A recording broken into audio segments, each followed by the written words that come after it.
Эфир абхазского телевидения продолжает русская служба новостей. И в начале выпуска коротко о главных темах.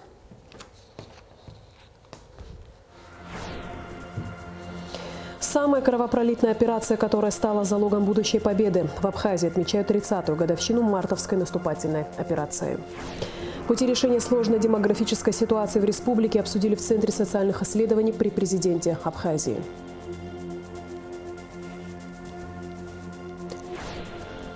Абхазия и Крым подписали протокол о намерениях в сфере курортов и туризма.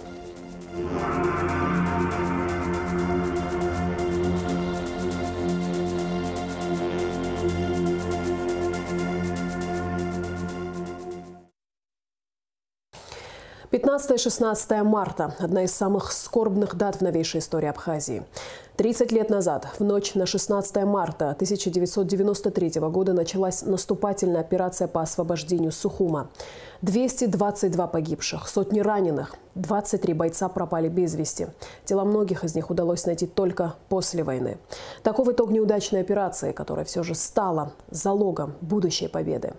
16 марта проходят памятные мероприятия по всей стране. В Сухуме они традиционно начались в Парке Славы, где состоялась церемония возложения цветов к мемориалу погибшим в Отечественной войне народа Абхазии. В ней приняли участие вице-президент Бадрагунба, премьер-министр Александр Анкваб, посол России в Абхазии Михаил Шургалин, члены правительства, ветераны войны, добровольцы, депутаты парламента, общественность. Мартовская операция – одно из самых трагичных событий в летописи Отечественной войны народа Абхазии. Ни в одном бою наша армия не несла столь ощутимые потери. 3 суток абхазские отряды сражались за освобождение столицы. В те дни погибли более 200 бойцов, несколько сотен человек получили ранения, больше 20 пропали без вести. Ежегодно в эти холодные мартовские дни по всей республике проходят памятные мероприятия. Возложить цветы к мемориалу в Парке Славы приходит множество людей. Арзамет Тарба погиб, когда прикрывал из танкового пулемета, снятого с БМП, наших ребят, которые гранатометами пытались остановить танки. Прекрасный парень был, 21 год. Первый бой принял и ничего не боялся. Крик умирающей птицы. И все. Когда вышла газета «Бзып» с Заирой Свижба статьей «3 суток на том берегу». И вот там как раз было написано, что он погиб 17 марта. А сейчас я читаю Автогарский, он говорит, что 18-го. То есть они вот держались до последнего на посту Сухума, вот там Ачадара, где у Зеленого дома. Но эти дни, конечно, очень тяжелые для всех. Это была такая попытка освобождения города, очень неудачная, очень тяжелая для родителей, для всех.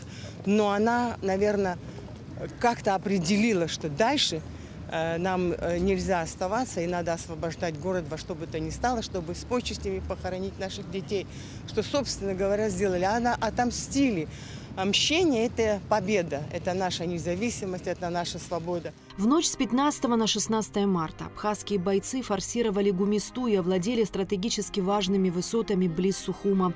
Отряды должны были при поддержке авиации и морских катеров прорвать оборону противника и развить дальнейшее наступление по освобождению столицы. Но выполнить поставленную задачу оказалось невозможно. Бойцов со всех сторон окружил враг. Выстрелов ни одного не было, так реку перешли. Мы уже там в глубине, в домах, нас снайпера достали. Где погибло очень много наших именно ребят с отряда. И так по всему фронту погибли очень много ребят. Я был ранен, и не то что ранен, даже, как считали, погибшего. Я там пролежал всю ночь. Выползал как мог. Хотелось перейти, не то что жить, остаться, а просто перейти на ту сторону, чтобы не быть без вести пропавшим. Вот я через реку воду выпил, мало силу дала. Пани Старика немножко унесла. Был в бронежилете, об камни бился. Потом ребята там уже в амбулаторию, оттуда в Афон монастырь. И в Афон монастырь попал к врачам, где был оперирован, сняли пулевые ранения, пули. Как остался жив, снова вернулся на фронт. Историкам еще предстоит дать детальную оценку мартовским событиям, но бесспорно одно – они стали важным этапом в Отечественной войне народа Абхазии. Султан Сосналиев по-военному кратко, но справедливо дал оценку тому бою. Данная битва была основой дальнейших побед. Я очень хорошо помню настроение султана Асланбековича в эти дни. Я уже не говорю о Владиславе Георгиевиче, потому что если султан отвечал за бойцов, то Владислав Георгиевич отвечал за весь народ. И его состояние было очень тяжелое. Но я еще раз повторяюсь, этот день, эти дни, вернее, были началом победы. Конечно, я хочу пожелать всему абхазскому народу, чтобы не только подобных дней, близко похожих дней не было, чтобы мир и покой был на этой земле. Народ Абхазии заслуживает самое лучшее. И самым хорошим подарком будет это то, что мы эту победу отстоим. 222 воина, которые пересекли Гумисту той тревожной ночью, ушли, как оказалось, в вечность. О мартовском наступлении сложены песни, написаны статьи, рассказы и стихи. Солнце об сны в Гумисте утонуло в эти кровавые дни. Но время приходит, вставай, отчизна, солнце свое верни. Близится буря гневная, кровью набухла трава, и в ожидании страшного вихря кружится голова. Зреет время праведной мести, справедливого дележа. Никуда не уйти им, не деться этим демонам грабежа. Без насилия им жизни в радость, без наживы им свет не мил. Но наступят минуты черные для разбойников и громил. Мы догоним, мы наверстаем все упущенные года, и вернется все, что казалось нам утраченным навсегда.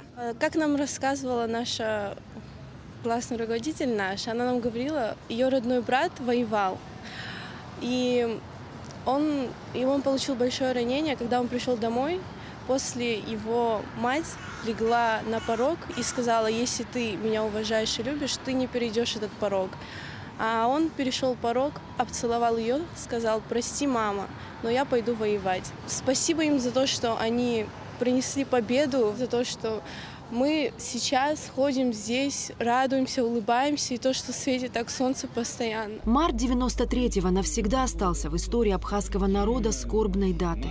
Но наши герои живы, пока мы помним о них и чтим то, за что они отдали свои жизни. Эсма Гуланзе, Алексей Гухава, Абхазское телевидение. В день 30-й годовщины мартовской наступательной операции по освобождению Сухума Госкомитет по делам молодежи и спорта провел акцию памяти. Молодежь и ветераны войны, непосредственно принимавшие участие в мартовской операции, возложили цветы к памятнику бойцам Сухумского батальона. Затем участники акции пешком направились к мемориальному комплексу первого президента Абхазии Владислава Ардзанба, чтобы почтить его память и возложить цветы к могиле.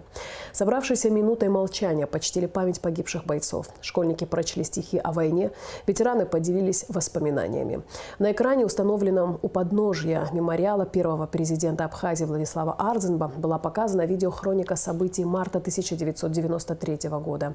В память о погибших бойцах в небо запустили 222 зажженных фонарика и зажгли свечи, выложенные цифрой 222 по количеству бойцов, погибших в мартовском наступлении.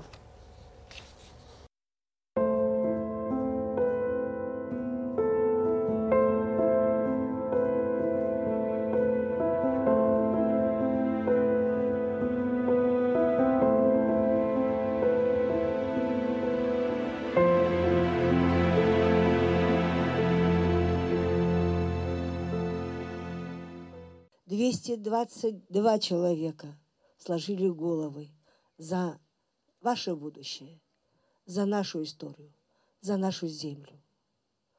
Но в этот же период на Восточном фронте сражались тоже наши бойцы, и там погибали люди. Среди погибших на Гумисте многие были без вести пропавшими, считались много лет.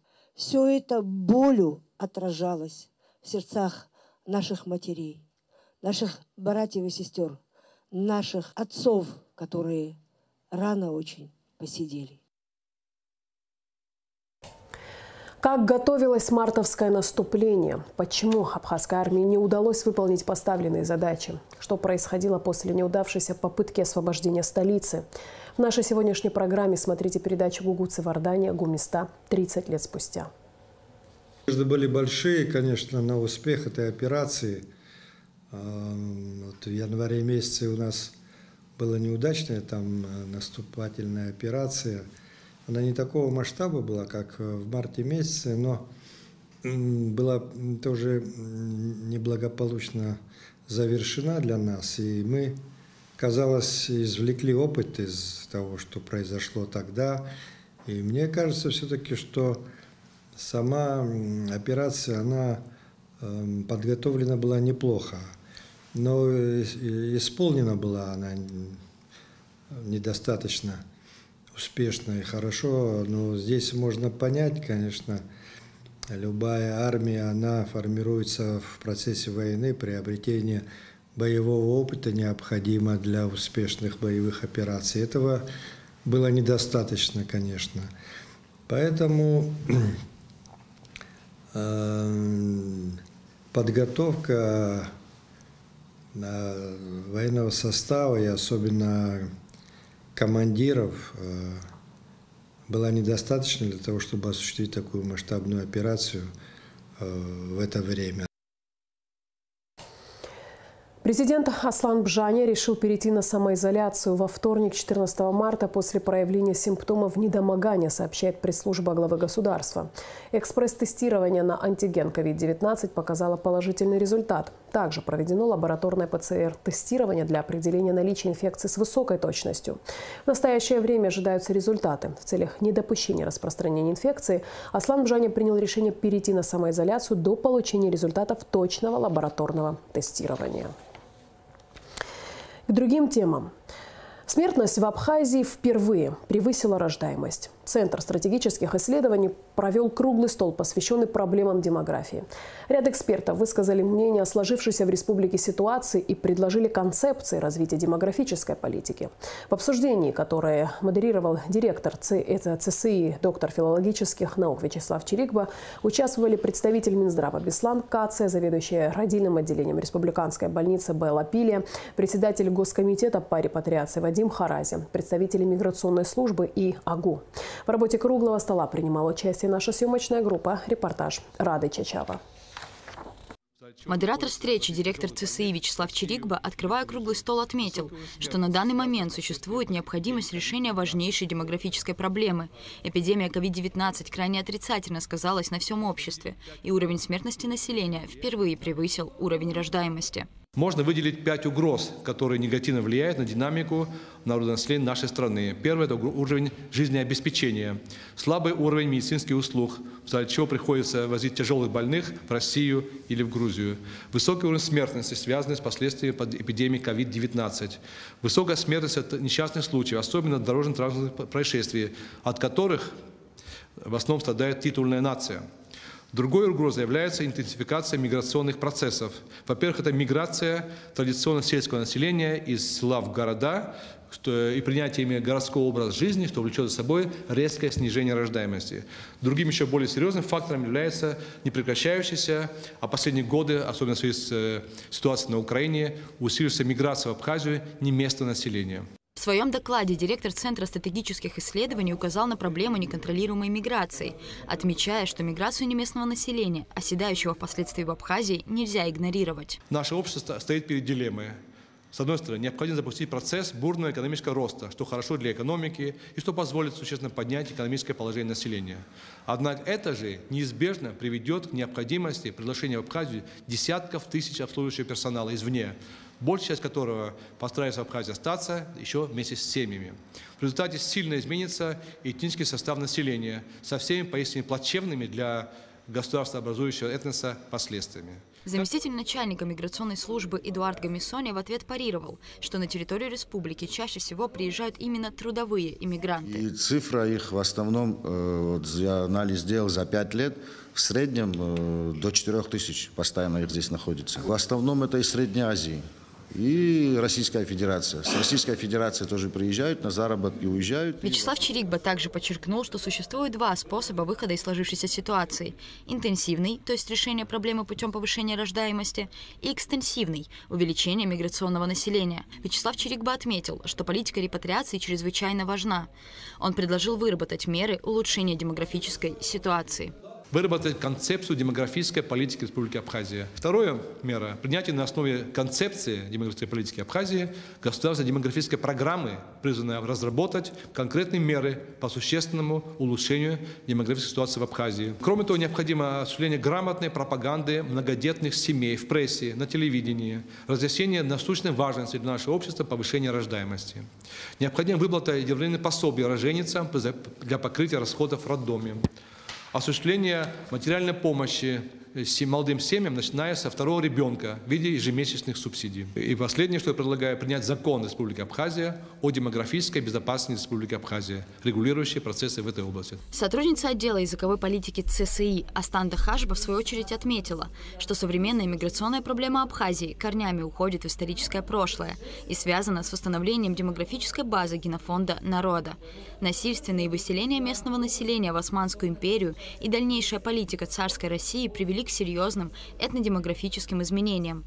Астанда Хашба также подчеркнула, что в республике наблюдается значительное падение уровня естественного прироста населения. Естественный прирост в 2017 году составлял плюс 449 человек, а к 2022 году минус 336. Показатели рождаемости среди городского и сельского населения различны. Также среди городского населения с 2017 года по 2021 год наблюдается спад рождаемости. Было плюс 126, ныне минус 529. Сельское население плюс 323, это в 2017 году, в 2021 году минус 146. В рамках проблемы демографии спикеры затронули институт семьи, указав на количество разводов в республике. Астанда Хашба рассказала, что официальные данные могут не отражать действительную статистику. Однако, по ее словам, количество разводов и процент населения, не состоящего в брачных отношениях, также напрямую влияют на демографию республики. Главным фактором влияния института семьи на демографическую политику традиционно называется многодетность. В Абхазии многодетной считается семья, имеющая 3 и более детей. Астанда Хашба отметила, что в середине 20 века многодетные семьи составляли значительную часть населения. Для современной Абхазии характерно резкое преобладание малодетных семей. Если среди городского населения преобладают семьи, состоящих с 2 детьми, то есть, что означает нулевой прирост населения, в селе 3-4 ребенка. Это простое воспроизводство. Председатель Государственного комитета по репатриации Вадим Харази рассказал, что фонд ежегодно выделяет 50 миллионов рублей на субсидии семьям за рождение 3-го и последующего ребенка. В 2021 году мы выплатили 36 миллионов 500 тысяч. В 2022 году мы выплатили 42 миллиона 500 тысяч. В этом квартале у нас 5 миллионов 300 тысяч. Мало того, и мы изыскали деньги, мы вышли в кабинет министров с предложением, нас услышали. Мы еще 40 миллионов средства изыскали. Это за единовременную выплату 50 тысяч за рождение 2-го ребенка. 3-й и последующий ежемесячно будут получать. 4-й и последующие ежемесячно будут получать 10 тысяч рублей. В течение какого времени? 10 тысяч в течение года. Вадим Харази отметил, что на репатриацию соотечественников негативно влияют и юридические аспекты. Чтобы получить гражданство Абхазии, по закону необходимо отказаться от любого другого гражданства, кроме российского. В условиях отсутствия мирового признания на это согласны немногие. Стоит отметить, что часто, касаясь вопросов показателей рождаемости в стране, говорят о жительницах, решивших рожать за пределами Абхазии. Заведующая родильным отделением республиканской больницы Белла Пиля рассказала, что многие будущие матери в действительности уезжают на роды в соседние страны, чаще всего в Россию. Однако, по ее мнению, этот факт не отражается радикальным образом на демографической ситуации. У нас создана пренатальная комиссия. И по решению пренатальной комиссии, может быть, 1 или 2 за год мы отправили на роды в Москву, в учреждение самого высокого уровня народоразрешения по особым показаниям со стороны матери или по особым показаниям со стороны плода. То есть в нашем учреждении мы стараемся всю возможную медицинскую помощь в плане акушерства и гинекологии оказывать на месте. Белла Пиля также подчеркнула, что родильное отделение полностью оснащено необходимой аппаратурой и укомплектовано кадрами. Обсуждение столь важной темы, как демография, не могло обойтись без дискуссии о законе о здравоохранении, согласно которому прерывание беременности на территории нашей страны законодательно запрещено. Белла Пилия подчеркнула, что поддерживает данную инициативу, принятую еще в 2015 году. Я крайне противник аборта в любом их виде, потому что это абсолютно варварская операция. Депутат парламента первого созыва Нателла Акаба в свою очередь подчеркнула, что медицинские показания к прерыванию беременности необходимо учитывать. Если ребенок, плод, который там находится у матери, что у него какие-то патологии серьезные. И такого ребенка рожать это ничего хорошего не даст. А если там какие-то такие неизлечимые. И еще второй, такой вот мы просили учесть такое обстоятельство, что может быть по социальным показаниям тоже. Начальник управления лечебно-профилактической помощи Министерства здравоохранения Абхазии Беслан Кацай рассказал, что основные силы системы здравоохранения направлены на оздоровление нации и увеличение продолжительности жизни. Для того, чтобы в том числе и реабилитационные центры создавать для продления жизни человека, для того, чтобы адекватно обеспечить и родовспоможение, эту службу и все остальное, нужны очень дорогостоящие, высококачественные составляющие для этого. Поэтому система здравоохранения и Министерство здравоохранения в частности всегда было за то, чтобы увеличивать по возможности всегда бюджет системы здравоохранения. Потому что именно в условиях Абхазии это никогда не будет перебором. Также Беслан Кацай отметил, что для повышения рождаемости необходимо создать все социальные условия для женщин. Психоэмоциональное состояние самих женщин, то есть общий уровень тревожности, нестабильность, неспокойствие и так далее, это все влияет в том числе и, допустим, на возможность физиологического зачатия, если уж говорить по-медицински.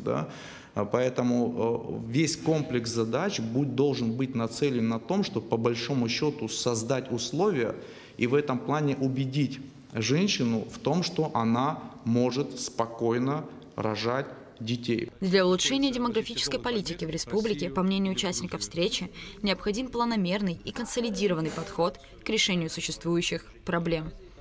Рада Чачава, Михаил Братухин, Абхазское телевидение.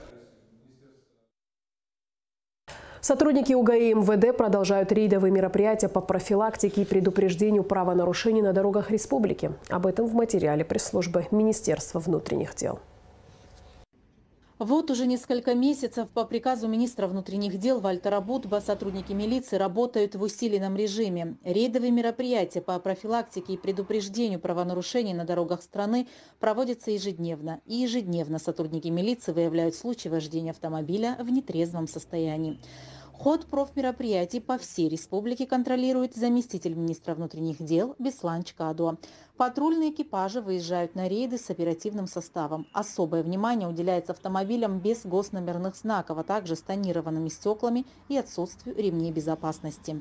Сотрудники Государственной автомобильной инспекции Республики Абхазия в своей работе продолжают выявлять водителей, применяющих на транспортных средствах запрещенную тонированную пленку. Министерство внутренних дел Республики Абхазия напоминает о том, что за повторное нарушение статьи 116 части 2 в течение года водитель подлежит лишению водительского удостоверения.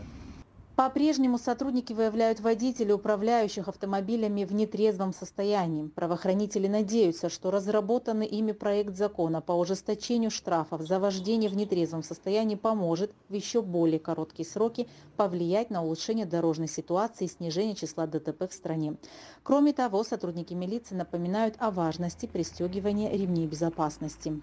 Государственная автомобильная инспекция Республики Абхазия обращает внимание водителей, управляющих транспортными средствами, на необходимость пристегивать ремни безопасности при осуществлении движения, так как эта мера позволяет спасти жизни при возникновении дорожно-транспортных происшествий. Так, сотрудниками Государственной автомобильной инспекции Министерства внутренних дел за прошедший месяц было привлечено к административной ответственности 350 водителей транспортных средств в соответствии со статьей 117 частью 1 Административного кодекса Республики Абхазия. Итоги рейдовых мероприятий 15 марта с применением ротации таковы. В ходе проведения профилактических мероприятий в городах и районах Республики Абхазия сотрудниками Государственной автомобильной инспекции было выявлено 374 административных правонарушения, по которым составлены административные протоколы. Из них 33 протокола за вождение транспортным средством в состоянии алкогольного и наркотического опьянения и 19 протоколов за применение тонированной пленки на транспортном средстве. Рейдовые мероприятия сотрудники милиции продолжат далее. Основной целью подобных профмероприятий является снижение количества ДТП, минимизация нарушений ПДД и обеспечение безопасности всех участников дорожного движения. Задержан гражданин Узбекистана, подозреваемый в незаконном приобретении, хранении и сбытии наркотических средств путем так называемых тайных закладок на территории Абхазии. Изъято наркотическое средство в особо крупном размере. Подробнее в оперативной сводке МВД. Сотрудниками УКОН МВД Абхазии задержан подозреваемый в незаконном приобретении, хранении и сбытии наркотических средств путем так называемых тайных закладок на территории Республики Абхазия. Им оказался гражданин Узбекистана Локтев Данил Николаевич, 2001 года рождения. При личном досмотре у задержанного в правом переднем кармане носимых спортивных брюк была обнаружена пачка с 12 заизолированными черными свертками, содержащимся в них кристаллообразным веществом белого цвета. Что является содержимое свертков, которые мы... Свертков содержимое наркотического вещества. А зачем оно вам нужно, данный наркотик вам нужен? С какой целью? Мне дают, я их просто закладываю. Вы данное наркотическое вещество где приобрели? В Москве. В Москве приобрели? Да. И сюда и везли на человек там положил закладку, и я тоже там ее поднял. То есть вы приобрели на территории Российской Федерации и везли на территорию Республики Абхазия с целью его сбыта, правильно? Да. Согласно справке эксперта, представленное на исследование вещество является наркотическим средством метадон. Мы обращаем внимание, обнаружили электронные весы. Можете пояснить, пожалуйста, всем участникам процесса? Весы вам для чего? Взвешивается. Что именно? Наркотическое вещество. Вы с помощью них взвешивали, правильно? Да. Именно этих весов? Да. А изолента? Их просто обматывал. Изолировать? Да, изолировать. Это изолентой? Да, это изолента. В ходе проведения обследования местности по улице Папаскир в районе Сухумского фуникулера с участием самого задержанного были обнаружены полиэтиленовые свертки, обмотанные изолентой черного цвета с содержащимся в них кристаллообразным белым веществом. Поясните, пожалуйста, что за сверток, что в нем находится? В свертке находится наркотическое вещество. После производства данной тайной закладки, что дальше было? Что вы делали? Вот вы ее заложили. Дальше что? Я делал фото с координатами и отправлял куратору своему. Куратору. А как? Через какое приложение? Через приложение Telegram. Туда ему отправлял. Псевдоним куратора? Гути. Гути. За одну сделанную тайную закладку денежное вознаграждение вы получали? Да, в размере 1000 рублей. 1000 рублей. В ходе разработки оперативной информации сотрудниками УКОН МВД установлено, что наркотик в Абхазии реализуется по так называемому наркоканалу Визи, и все оперативно-розыскные мероприятия были направлены на пресечение распространения наркотических средств на территории республики. В деяниях гражданина Локтева усматриваются признаки состава преступления, предусмотренного пунктом В части 3 статьи 224 Уголовного кодекса Республики Абхазия, а именно незаконные приобретения, хранение, перевозка с целью сбыта, а равно сбыт наркотических средств в особо крупном размере. Данил Локтев заключен под стражу. Уголовное дело, возбужденное в отношении последнего, расследует следственный отдел УВД по городу Сухум. Министерство туризма Абхазии и Министерство курортов и туризма Крыма подписали соглашение о намерениях. Согласно документу, Абхазия и Крым выразили намерение развивать долгосрочные связи в сфере курортов и туризма. Договорились о создании благоприятных условий для развития двусторонних связей, а также об обмене делегациями и информацией об организации совместных ярмарок и выставок, которые будут проводиться как в Абхазии, так и в Крыму. Делегация Абхазии во главе с министром туризма Тимуразом Хишба принимает участие в 29-й международной выставке туризма и индустрии гостеприимства МИД-2023. В составе делегации представители различных компаний, туроператоров, профсоюза экскурсоводов и трансфера Абхазии.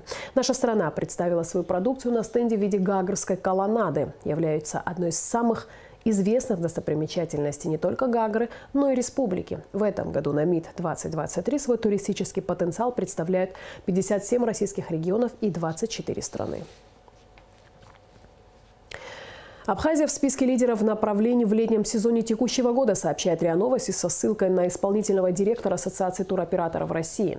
По данным главы АТОР, Россия и Турция на первом месте. Причем ожидается, что внутренние направления опередят турецкие курорты. В лидерах на лето также Объединенные Арабские Эмираты и Египет. Среди внутрироссийских направлений наиболее бронируемы Сочи, Анапа и Геленджик, Кавказские минеральные воды, Северный Кавказ и Калининград. С 29 апреля возобновит движение туристический ретро-поезд «Сочи», который будет отправляться из Туапсе, останавливаться в Сочи и прибывать в Гагру, сообщает сайт РЖД.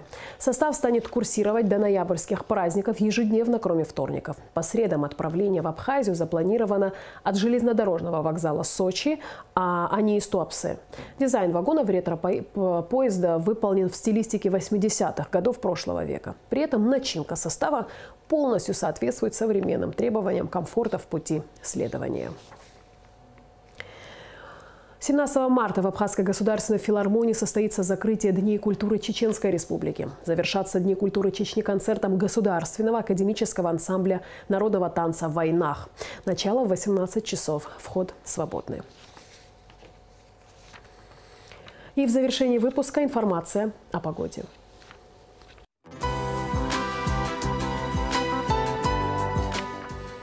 По сообщению Гидрометцентра, в пятницу, 17 марта, на территории Абхазии ожидается пасмурная погода. С ночи и до полудня дождь, туман. Температура воздуха ночью плюс 5-10, днем 12-17 тепла. Температура морской воды плюс 9.